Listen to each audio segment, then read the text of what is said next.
എന്താണെന്ന് അറിയാൻ പറ്റുമോ? അറിയുന്നൊരു കമൻറ്റ് കേൾപ്പില്ല.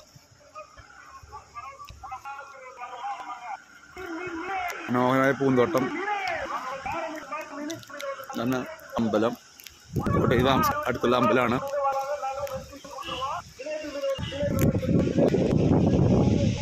പച്ചക്കറി കൃഷി തൈകളൊക്കെ ഉണ്ടായിട്ടുണ്ട്. പച്ചക്കറിയാണ് കാണുന്നത്.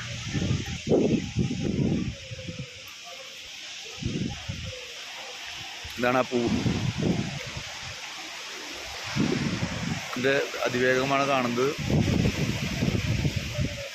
ആകെ ഇലകൾ പൊഴിയുന്നു, പറന്നു പോകുന്നു.